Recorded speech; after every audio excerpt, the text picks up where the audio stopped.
Mga kapuso, negatibo sa COVID-19 ang mahigit 200 Pangasinense o katumbas ng 32% ng kabuuang bilang ng mga unang sumailalim sa mass testing.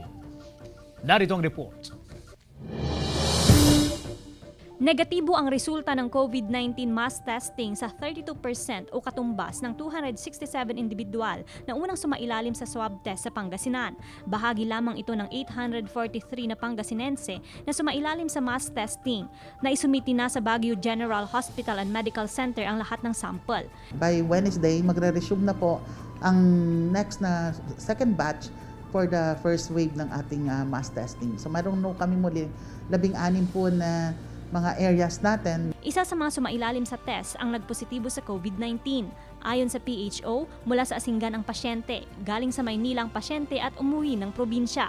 Nag-contact tracing during that May 13 at nagbigay na rin po ng mga health education for the family. And ito nga pong Sabado, muli po na nagtala ng panibagong kaso yung Asingan, galing po dito sa mga direct contacts nitong ating naunang confirmed case po. Inaasahang lalabas ang natitirang resulta ng sample ngayong araw. Pinayagan ng mamasada ang mga tricycle driver pero maging sila kailangang sumunod sa mga panuntunan ng new normal. Kailangan nilang magsuot ng face mask.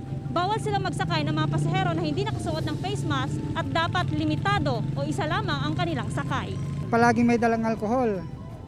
Pagbayad ng pasahero, kailangan mag-spray ka ng alkohol para iwas COVID. Umabot na sa 574 ang confirmed cases sa Region 1, 3 at Cordillera, 63 sa Region 1, 46 sa CAR at 465 sa Central Luzon. Kasama si Henry Domincil, Joan Punsoy, Balitang Amyanan.